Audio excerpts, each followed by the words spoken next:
Don news पर गंदगी और गलाजत के ढेरों की खबर नशर होने के बाद director general PHS Syed Tauqeer Haider Kazmi ने नोटिस ले लिया और पार्क की बिगड़ी शक्ल को असल सूरत में लाने के लिए अमला तैनात कर दिया है।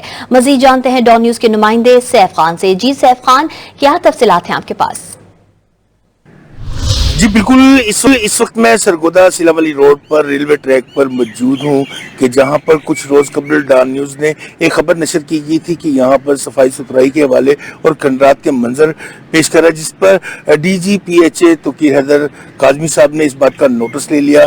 इस वक्त हमारे साथ वो मौजूद है, हम उनसे बात करते हैं कि उनका इस खबर के हवाले से क्या कहना है। जी अस्सलाम वालेकुम सर। जी वालेकुम अस्सलाम। जी सैफ साहब, जी ऐसे है कि यहाँ पे शाहीनाबाद रोड पे और मोनी रोड पे हमने रेलवे लाइन के साथ साथ एक लंबे लीनियर पार्क्स का मंसूबा आज से 2 साल पहले शुरू किया था, जिसमें से कुछ एरियाज़ मुकम्मल हो गए थे और कुछ फंडिंग गवर्नमेंट की तरफ से डिले हुई थी, जिसकी वजह से अभी पाइपलाइन में है। तो जो एरियाज़ तो तैयार हो चुके हैं, जैसे हमने आज जहाँ पे हम विज़िट कर रहे हैं, अब ये एरिया सारा इसकी सफाई सुथराई, पेंट वगैरह, रीपेंट वगैरह कुछ रिक्वायर्ड था, जो हमने टॉप प्रायोरिटी पे इसको टेकअप किया है और अगले 2-3 दिन में ये A1 लुक में, जिस तरह से बिल्कुल फ्रेश लुक में आ जाएगा प्रॉपर जो है। इसके अलावा जो हमारा तारकाबाद का एरिया है वो भी अगले विदिन 3 वीक्स अब कॉन्ट्रैक्टर प्रॉपरली मोबिलाइज्ड है। गवर्नमेंट की तरफ से फंड्स जो हैं वो उनके लिए अप्रूवल हो गई है, वो पाइपलाइन में है।